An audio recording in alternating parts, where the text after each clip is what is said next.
Aux personnes étrangères, on leur demande de s'intégrer, on leur demande d'apprendre la langue, on leur demande de trouver un emploi, de s'inscrire à une formation, mais par ailleurs, on fragilise les acteurs qui peuvent justement les accompagner dans tout ça, faire en sorte que ça fonctionne, qu'elles puissent avoir de l'info, des outils qui leur permettent d'avancer dans cette direction-là.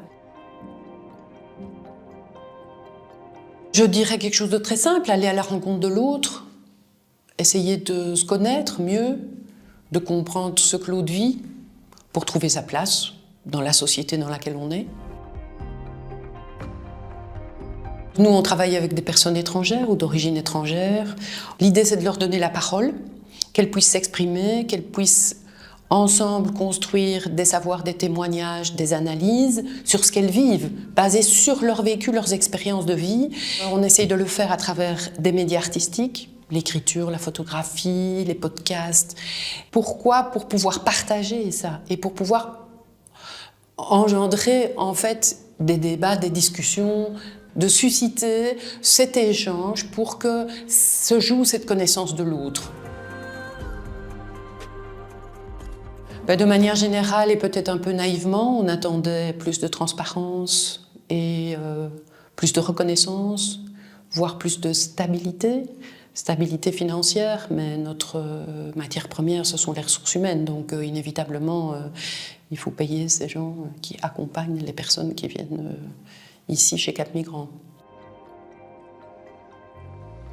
On a fait une demande d'extension d'agrément sur l'interculturalité pour pouvoir poursuivre nos activités. Cela nous a été refusé.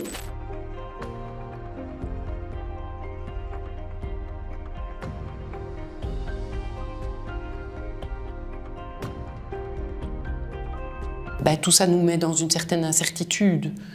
Donc ça, c'est pas facile à vivre au quotidien et c'est pas facile non plus d'accompagner des personnes, d'annoncer de plus en plus de mauvaises nouvelles, malheureusement, aux gens dans le contexte actuel de repli identitaire. Mais voilà, ne pas être solide, ne pas savoir ce que sera le lendemain, ça ne nous aide pas dans l'accompagnement des gens. J'ai remis 7 appels à projets depuis le 5 janvier, pour des sommes parfois dérisoires, 2 500 €, 5 000 €.